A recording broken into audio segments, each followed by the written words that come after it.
Sherebangla medical college হাসপাতালে প্রতিদিনই বাড়ছে রোগীদের ভিড়। দীর্ঘ লাইন আর চিকিৎসক সংকটে সেবা থেকে বঞ্চিত হচ্ছেন রোগীরা।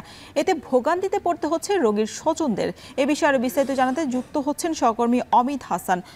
অমিত, চিকিৎসক সংকট নিরসন আর রোগীদের ভোগান্তি কমাতে কর্তৃপক্ষ কি ব্যবস্থা নিয়েছে জানাবেন। রোশন, বরিশাল শেরেবাংলা মেডিকেল কলেজ হাসপাতাল দক্ষিণাঞ্চলের একটি সবচেয়ে বড় এবং পুরাতন হাসপাতাল নামে পরিচিত আসলে, এবং বরিশাল বিভাগের বিভিন্ন জেলা সহ 10টি উপজেলার যারা মানুষ রয়েছেন তারা কিন্তু প্রতিনিয়ত এই হসপিটালটিতে আসছেন এবং চিকিৎসা সেবা নিচ্ছেন।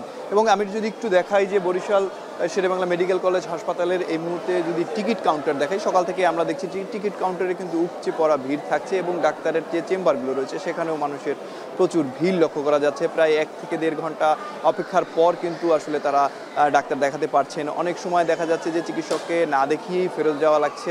সেক্ষেত্রে আসলে তাদের কিছুটা ভোগান্তিতে পড়তে হচ্ছে, কেননা তারা দূর দূরান্ত থেকে আসলে এখানে চিকিৎসা সেবা নিতে আসেন, সেক্ষেত্রে কিছুটা সমস্যায় পড়ছেন। এবং বরিশাল মেডিকেল কলেজ হাসপাতালের পরিচালক যিনি রয়েছেন তিনি আমাদেরকে জানিয়েছেন যে 500 শয্যার এই বিশিষ্ট হাসপাতালটিতে আসলে প্রতিদিনই 2 থেকে 2,500 রোগী ভর্তি থাকে এবং বহির্বিভাগে প্রতিদিন প্রায় 3,000 রোগী আসলে সেবা নিচ্ছেন। সেক্ষেত্রে সেই পরিমাণ আসলে জনবল কিংবা চিকিৎসক আসলে সংকট রয়েছে এবং শয্যা সংকট রয়েছে, যার কারণে কিছুটা হিমশিম খেতে হচ্ছে তাদের। তবে এ বিষয়ে তারা কাজ করছে যাতে দ্রুত সময়ের মধ্যে আসলে চিকিৎসক নিয়োগ দেয়া হয়, সে বিষয়েও তারা কথা বলছেন।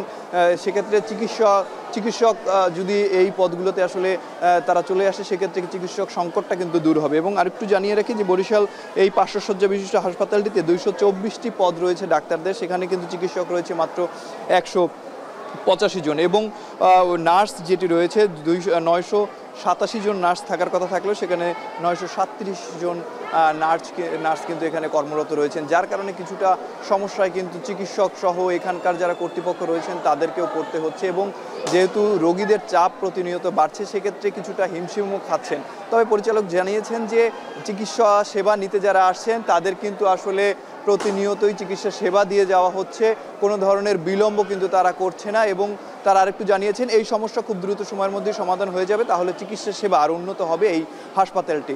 তো বরিশাল শেরেবাংলা হাসপাতাল থেকে এই ছিল আমার কাছে সবশেষ। রওশন।